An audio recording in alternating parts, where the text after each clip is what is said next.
व्यधिकरण तत्पुरुष की इस कक्षा में आप सभी का हार्दिक स्वागत। सभी को नमस्कार। आज हम व्यधिकरण तत्पुरुष के अंतिम चरण पर हैं, जिसमें षष्ठी और सप्तमी विभक्ति पढ़ रहे हैं। षष्ठी तत्पुरुष समास में विशेष बात क्या होती है, देखिए। व्यधिकरण तत्पुरुष के सर्वाधिक उदाहरण षष्ठी तत्पुरुष में ही मिलते हैं, क्योंकि एक शब्द का दूसरे के साथ संबंधवाचक योजक होने पर वहाँ हम षष्ठी तत्पुरुष समास करते हैं। यद्यपि पाणिनि का वहाँ एक सूत्र षष्ठी, ये सूत्र है जिसके द्वारा षष्ठी समास किया जाता है। षष्ठी शेषे एक कारक प्रकरण का सूत्र है जहाँ षष्ठी विभक्ति की जाती थी, और षष्ठी इस सूत्र से हम षष्ठी तत्पुरुष समास करते हैं। अब ये देखना है कि षष्ठी तत्पुरुष समास कहाँ होगा, तो उसके लिए हमें जो दो पद हैं उन दोनों पदों के अंतर्गत दो बातों का ध्यान रखना है। एक तो ये कि उन दोनों के बीच में संबंधवाचक परसर्ग होने चाहिए, चिन्ह होने चाहिए। दूसरा, उसमें उत्तर पद की प्रधानता होनी चाहिए। उत्तर पद की प्रधानता में आधा सा उत्तर हमारा व्यधिकरण तत्पुरुष का यही हो जाता है कि जब हम उत्तर पद को देखते हैं तो उस उत्तर पद में जो पद है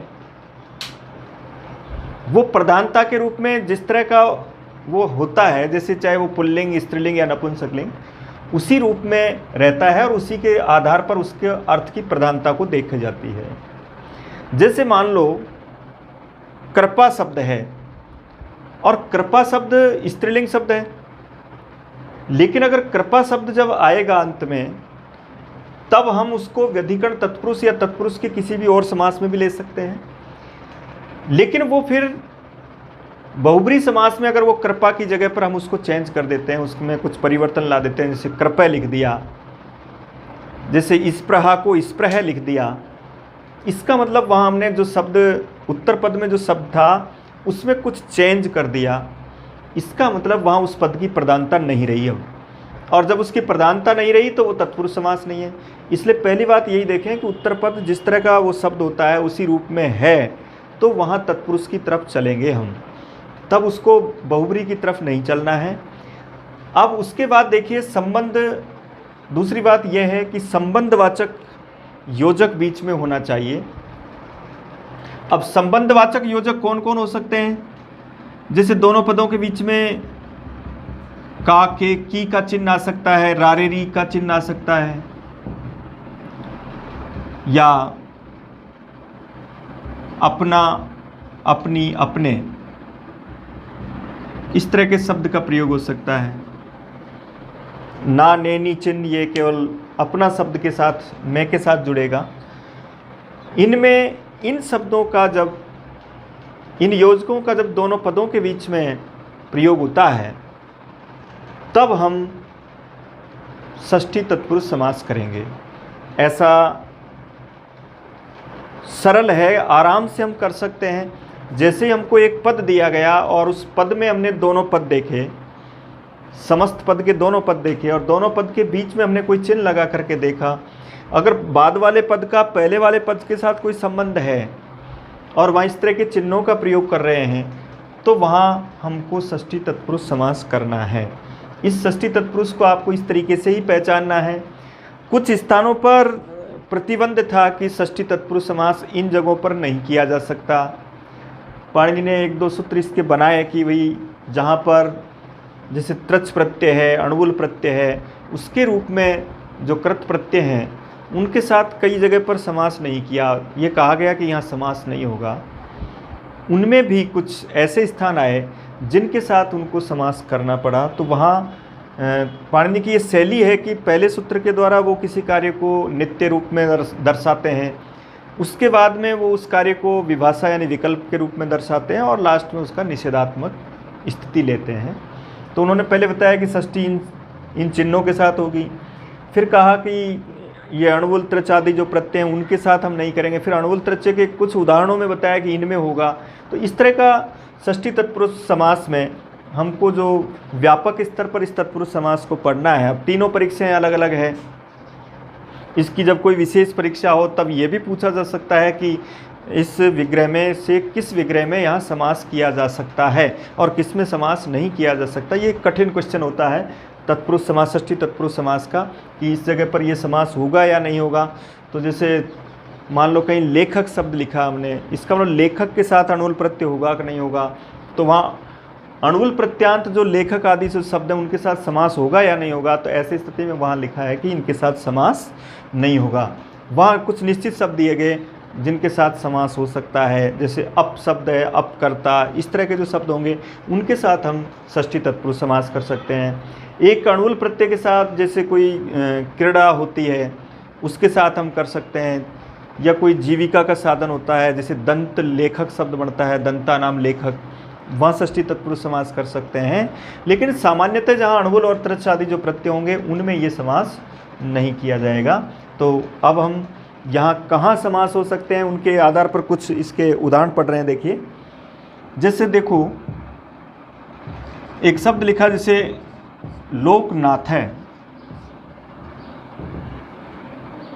अब देखिए लोकनाथ अर्थ करेंगे इसका, लोक यानी संसार, नाथ यानी स्वामी, अर्थात संसार का स्वामी। दोनों के बीच में का चिन्ह आ रहा है और यहाँ लोकस्य नाथ है।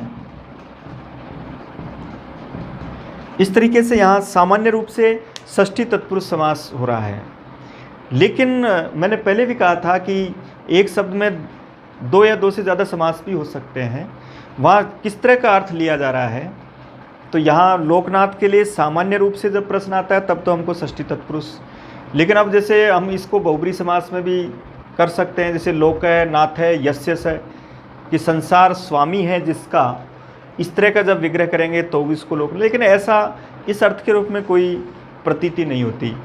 जैसे कि यहाँ उसके लिए हो सकता है जैसे कोई भिक्षुक किसी राजा से जाकर के ये बात कहे कि भाई आप मेरे लोकनाथ है लेकिन मैं भी लोकनाथ हूँ।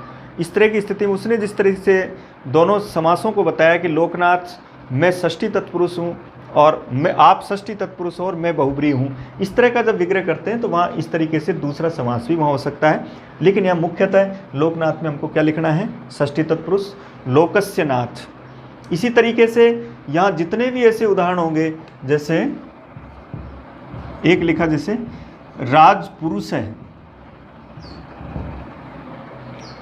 इससे पहले पिछली क्लास में मैंने आपको बताया था कि जो प्रथम पद है वो अगर नांत शब्द है उनके पीछे न आता है अंत में, ऐसे शब्दों के साथ समास करने पर उन शब्दों के न का लोप होता है, इसलिए उस न को बाहर कर दिया जाता है।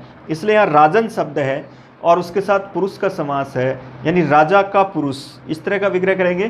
तो अब राजा का पुरुष, तो पहले पद में आपको षष्ठी विभक्ति लगानी है, इसलिए वहाँ लिखेंगे राज्ञः पुरुषः, इस तरह का प्रयोग करेंगे।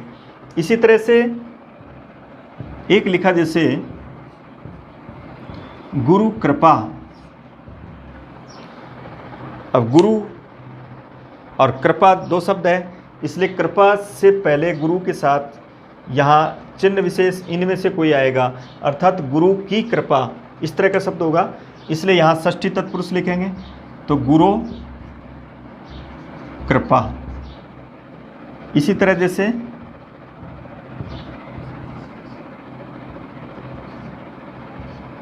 पित्रादेश। पित्रादेश क्या विग्रह होगा, एक पितृ शब्द और एक आदेश शब्द, यानी पिता का आदेश। तो आदेश बाद वाला शब्द वैसे के वैसे लिखेंगे, इधर पितृ शब्द की षष्ठी विभक्ति आएगी, पितु आदेश, यह विग्रह होगा। और यहाँ इसका मूल शब्द लिखा पितृ और फिर आदेश, और फिर अगर दोनों के बीच में कोई संधि है तो वहाँ संधि करेंगे, तो री और आ को यण संधि करेंगे, इसलिए पित्रादेश। इस तरह के भी प्रश्न आते हैं, जैसे प्रश्न पूछा गया गुरु कृपा, लोकनाथ, पित्रादेश, ठीक है। इनमें ऐसा कौन सा उदाहरण है जिसमें संधि भी है और समास भी? ऐसे भी कई बार प्रश्न आते हैं कि निम्नलिखित में से ऐसा उदाहरण बताइए जिसमें संधि और समास दोनों हैं, उसके रूप में प्रश्न पूछे जाते हैं। तो याद रखो कि जब पहले पद का मूल पद और उस मूल पद के साथ कोई संधि हो रही है, तब वहाँ वो संधि और समास दोनों के उदाहरण होते हैं। तो पितृ आदेश, इसी तरह से जैसे एक है जैसे मातृ कृपा। अब दोनों उदाहरणों को देखिए आप, इसमें पितृ में जो री था उसको यण संधि हो गई थी, लेकिन यहाँ इसके बाद में कोई स्वर नहीं है, इसलिए ये इसका मूल शब्द आएगा मातृ और इसके आगे कृपा लिखेंगे। अब जब विग्रह करोगे तो कृपा शब्द को ऐसे लिख देंगे यहाँ, और इसके बाद इधर वाला जो शब्द है उसकी षष्ठी विभक्ति लगाएंगे, मातु कृपा, यानी माता की कृपा। और जब इससे समस्त पद बनाओगे तब इसका मूल शब्द लिखेंगे मातृ और उसके आगे कृपा। अगर स्वर आता है तो फिर यण संधि कर देंगे, इसलिए पित्रादेश मातृ कृपा, इस तरीके से भरेंगे। इसके बाद एक लिखा जैसे मातृ दर्शनम। अब देखिए मातृ दर्शनम, माता का दर्शन, इसलिए यहां पर भी इसका जब विग्रह करेंगे तो मातु दर्शनम, इस तरह का विग्रह करेंगे। दोनों पदों को देखा, उसके दोनों का अर्थ किया, दोनों का अर्थ करने के बाद दोनों के बीच में कोई कारक चिन्ह लगाया और उससे अगर एक सही उनमें अन्वय हो जाता है, इसका मतलब वहाँ उस कारक चिन्ह के आधार पर हम षष्ठी तत्पुरुष समास इन चिन्हों के आधार पर लिखेंगे। इसी तरह से जैसे इससे पहले वाले की रीट एग्जाम में एक बार प्रश्न आया था इस तरह का, स्व जननी जनकौ, यहाँ कौन सा समास है?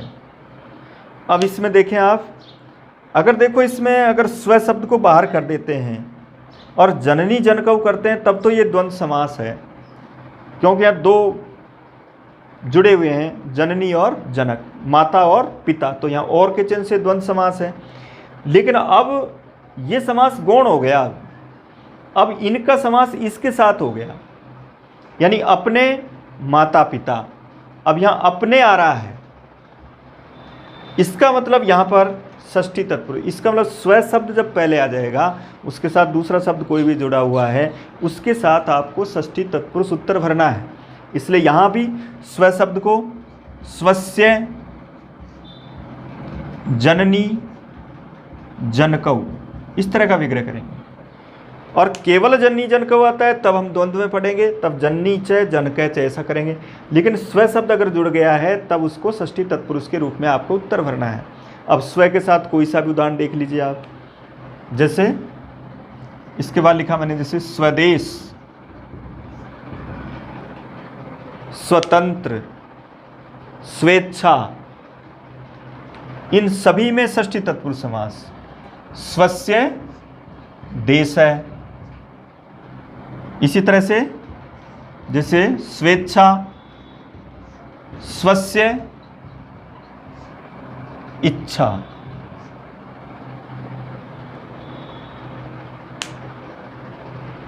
अस्मत् शब्द के स्थान पर मत आदेश होता है, जैसे मत पिता, मम पिता, मत पिता, इस तरह का विग्रह करेंगे।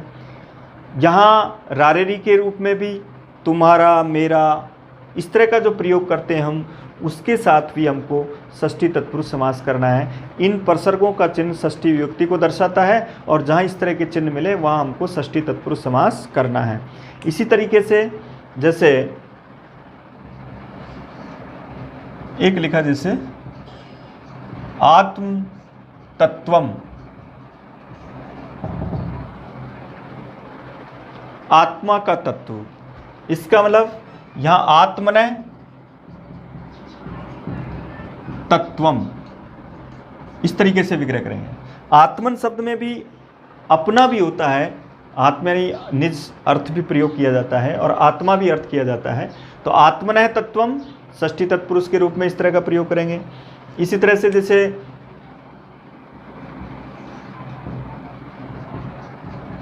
गुरु दर्शनम,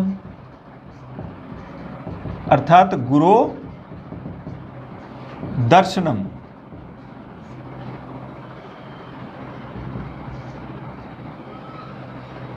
इसी तरह एक लिखा जैसे राजमाता,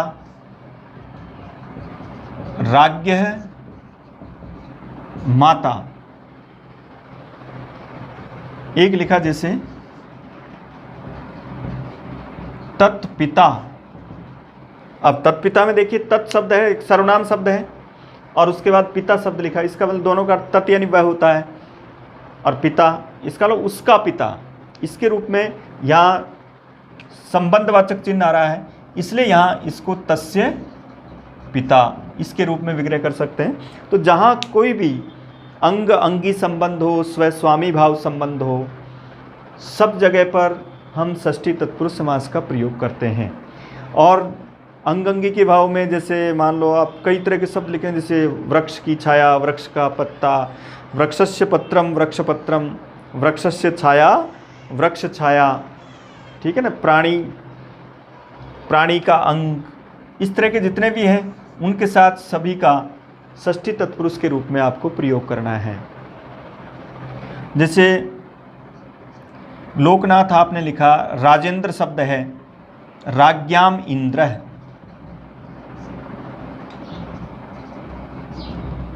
राजेंद्र। इसी तरह से एक है जैसे गुड़ा काया ईस है,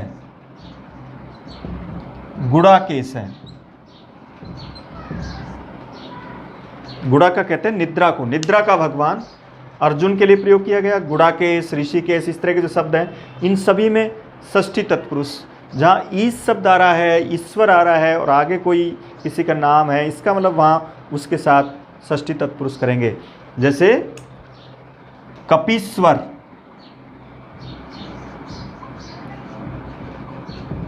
कपी नाम ईश्वर है,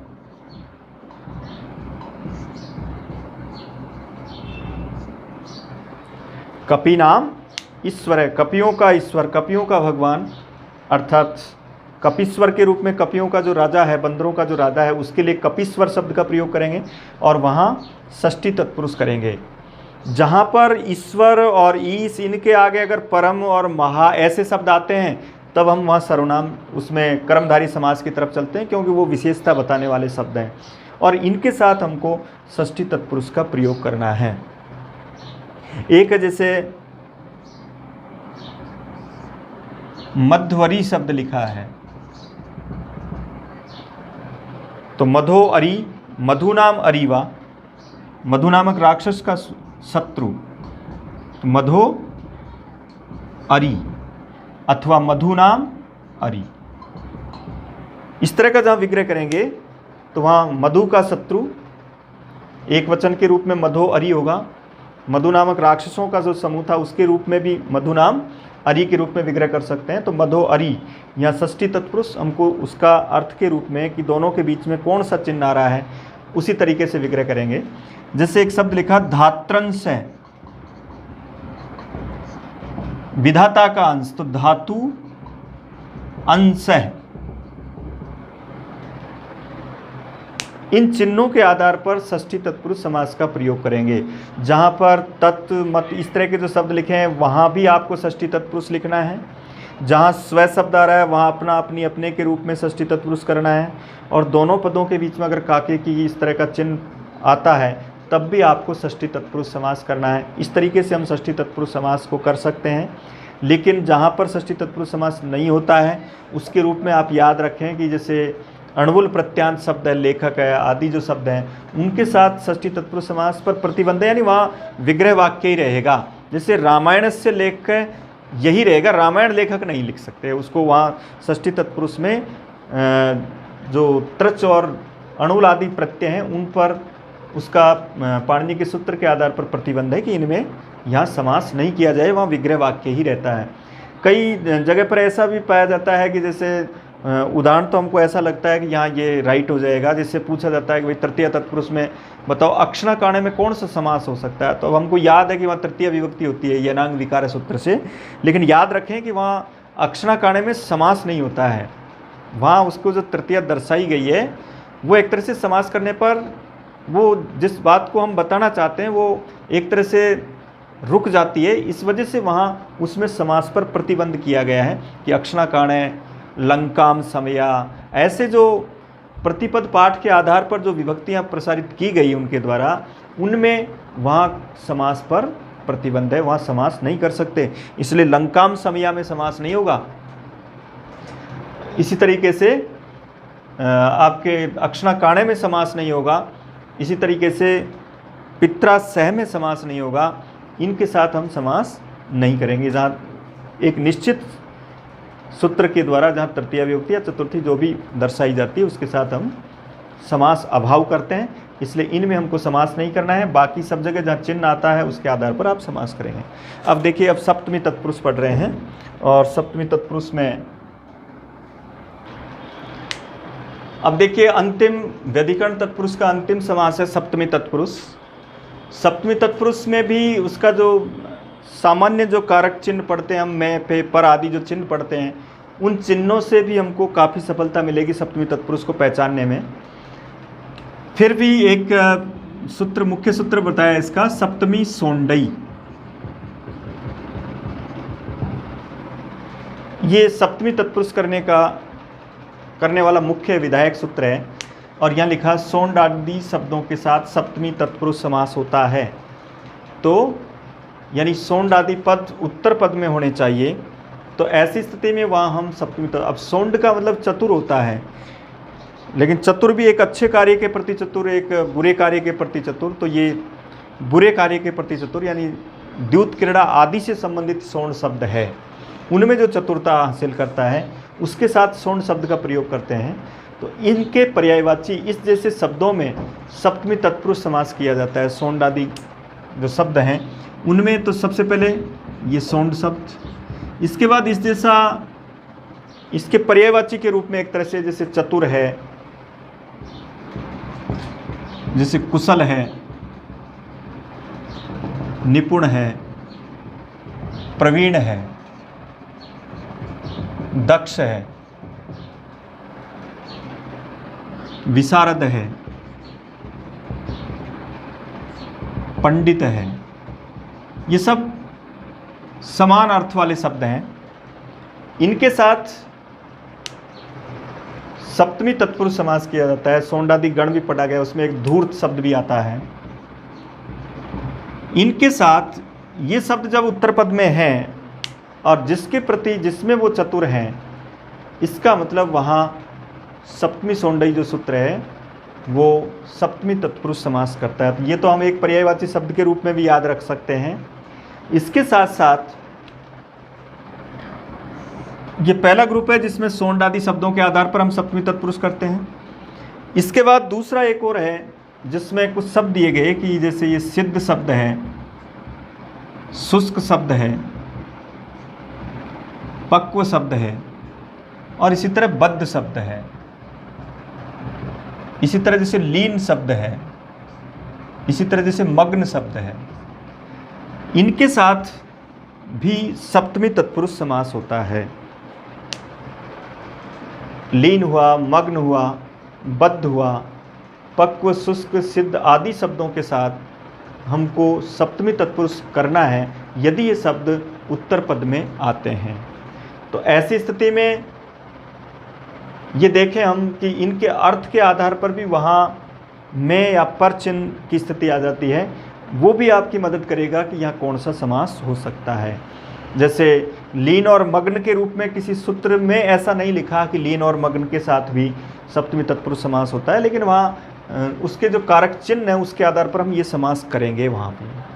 तो अब देखिए इसमें इस तरह के इनके कोई भी उदाहरण सामने हो तब वहाँ सप्तमी तत्पुरुष के रूप में हम पढ़ेंगे। जैसे पहला लिखा आपने देखो, ये जो सोंड शब्द है उसका एक प्रमुख उदाहरण है अक्ष सोंड है।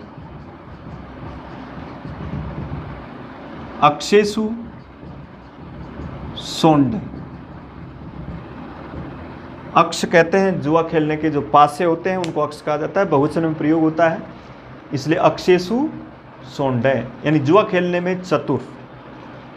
इसके बाद अक्षोंड उदाहरण देना अपने आप में इस बात का प्रतीक है कि पाणिनि ने भी उस काल में ये कहा कि अक्षोंड जो प्रक्रिया है जो चल रही है समाज में, ये गलत है और उसको इस समाज के द्वारा भी प्रस्तुत किया गया। इसके बाद चतुर, कुशल, निपुण आदि से संबंधित कोई भी, जैसे काव्य चतुर है लिखा, अर्थात काव्य चतुर है। इसी तरह से जिसे लिखा संगीत निपुण है,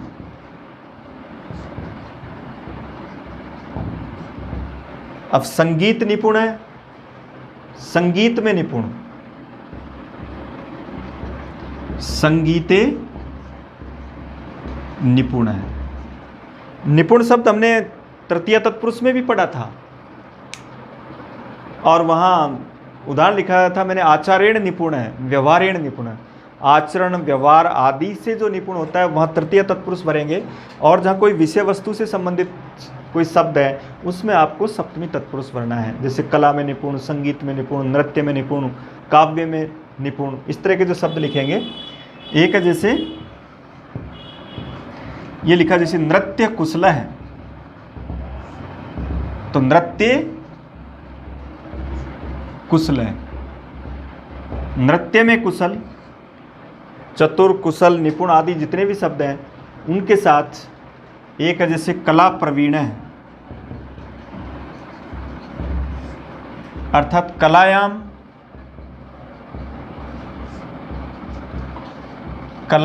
प्रवीण है। यानी कुशल के पर्यायवाची शब्दों को देखकर उससे पहले कोई विषय वस्तु से संबंधित शब्द है, कोई भाववाचक शब्द है, तो वहाँ पर हम सप्तमी तत्पुरुष भरेंगे। और यदि कोई आचरण, व्यवहार से संबंधित शब्द है तब हम उसमें तृतीय तत्पुरुष निपुण शब्द के साथ भरेंगे। इसी तरह से देखिए, दक्ष, विशारद, पंडित, जैसे शास्त्र पंडित है, शास्त्रे पंडित है।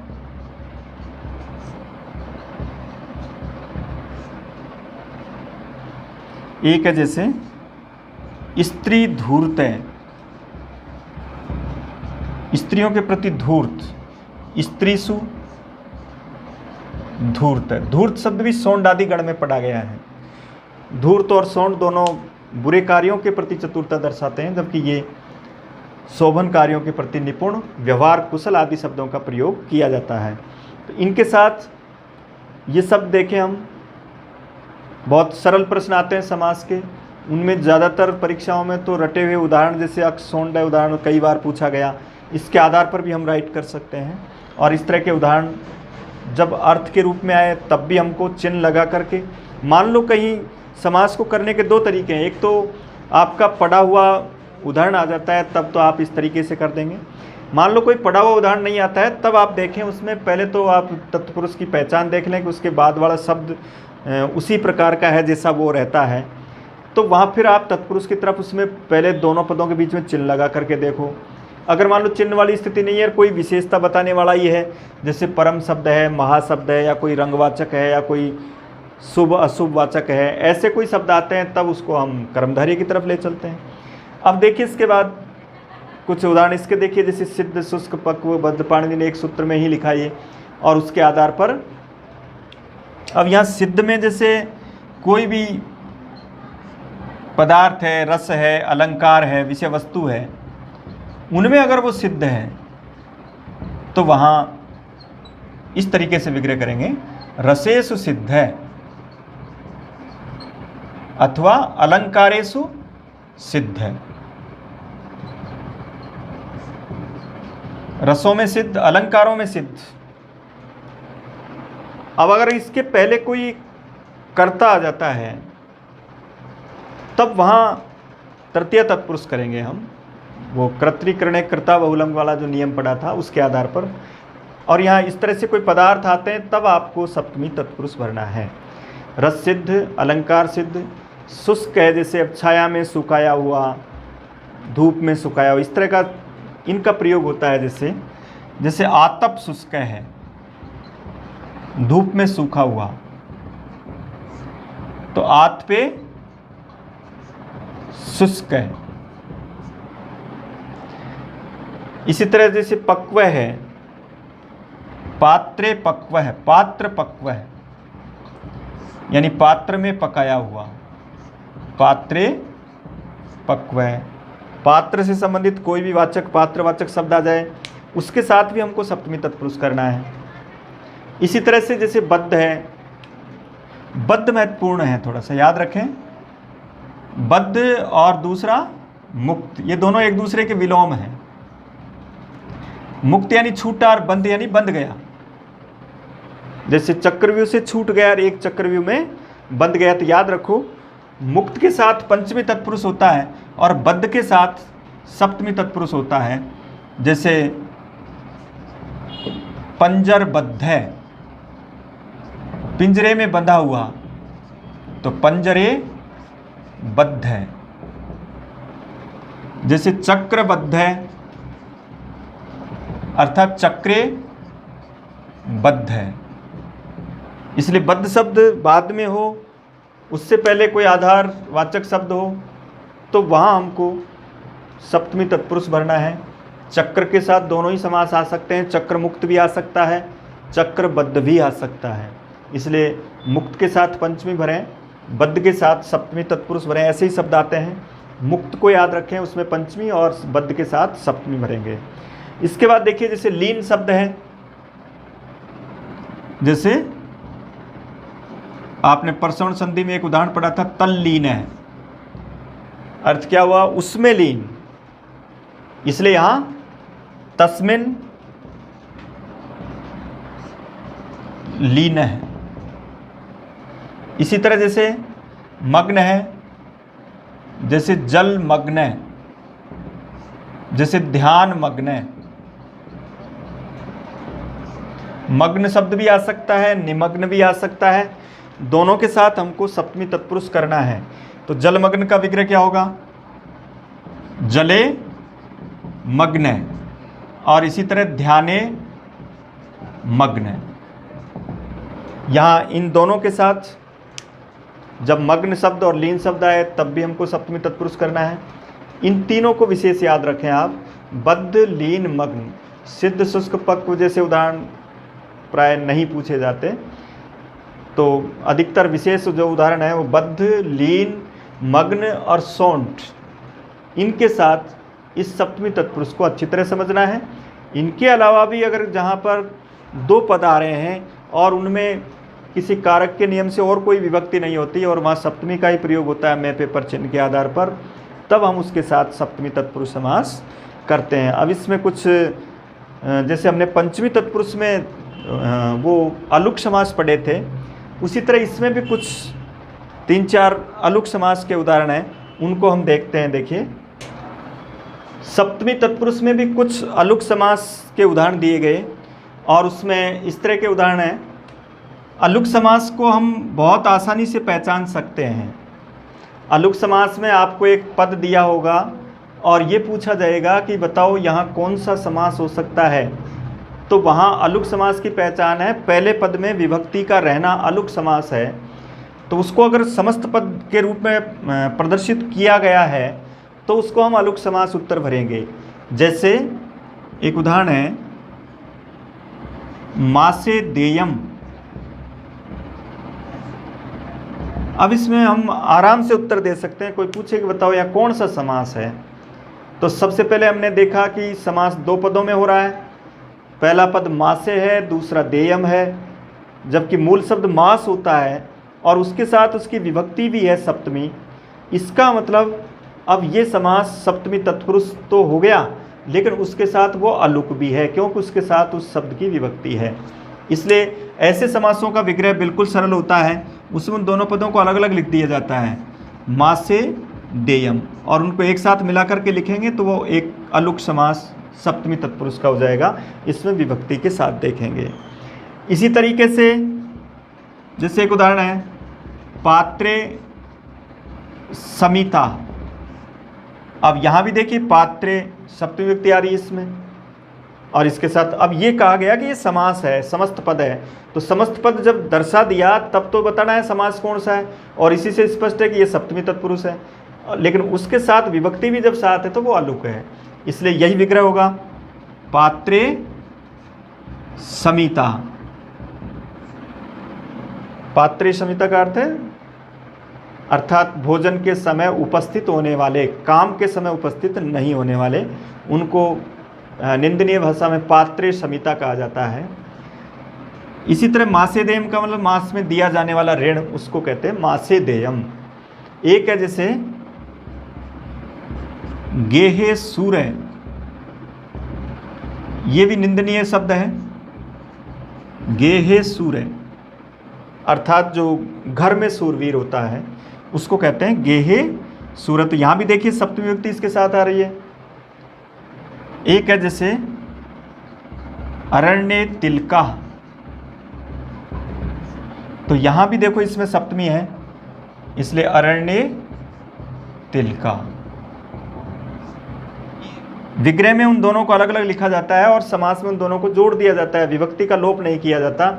इनमें सप्तमी तत्पुरुष का अलुक समास है। गेहे सूर्य की जगह गेहे नर्दी, इस तरह के उदाहरण आ सकते हैं। गेहे शब्द आने पर वहाँ भी अलुक समास है। इस तरीके से अलुक समास की स्पष्ट पहचान है। ये उदाहरण कई बार आता रहता है, अच्छी तरह याद रखें। पात्रे समिता, इसी तरह मासेदेयम, इनके आधार पर इनको सप्तमी तत्पुरुष के रूप में हमको उत्तर भरना है। तो इस तरीके से हम सप्तमी तत्पुरुष के प्रत्येक उदाहरण को पढ़ सकते हैं। दो तरह के उसमें शब्द आए थे, एक सोंड से पर्यायवाची शब्द आए थे और उसके बाद ये 5-6 शब्द बद्ध, लीन और मग्नादि शब्द थे। इसके अलावा भी अगर कोई कारक चिन्ह के आधार पर इनसे अलग नियम है, जिसमें जहाँ पूरे 6 व्यधिकरण समास नहीं मिल रहे हों, वहाँ हमको फिर चिन्ह के आधार पर अगर में और पर चिन्ह आता है, ऐसी स्थिति में हम उसको सप्तमी तत्पुरुष समास कहेंगे।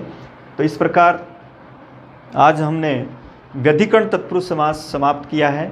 व्यधिकरण तत्पुरुष का मतलब दोनों पदों के बीच द्वितीया से लेकर सप्तमी विभक्ति तक के कारक चिन्हों का प्रयोग होता है और उसके आधार पर हम व्यधिकरण तत्पुरुष समास को पढ़ते हैं। कल हम इस व्यधिकरण तत्पुरुष की जगह अब पढ़ेंगे समानाधिकरण तत्पुरुष, और जिसका दूसरा नाम है कर्मधारय समास। तो उसमें दोनों पदों के बीच कारक के परसर्गों का चिन्ह नहीं होगा, वहाँ पहला पद या विशेषण हो सकता है या उपमान हो सकता है। उसके आधार पर हम कर्मधारय समास पढ़ेंगे। कर्मधारय में ही द्विगु आदि की गणना की जाती है, क्योंकि तत्पुरुष एक व्यापक समास है, कर्मधारय उसका एक भेद है और द्विगु कर्मधारय का भी भेद है। तो एक तरह से द्विगु भी तत्पुरुष है, कर्मधारय भी तत्पुरुष है, लेकिन उसको अगर उपनाम से पूछा जाता है तब उसमें हम कर्मधारय और द्विगु उत्तर भरते हैं। अगर कर्मधारय द्विगु ऑप्शन में नहीं आता है तब उसको हम तत्पुरुष उत्तर भरते हैं। तो चलो कल हम कर्मधारय और द्विगु की क्लास में उपस्थित रहेंगे। धन्यवाद।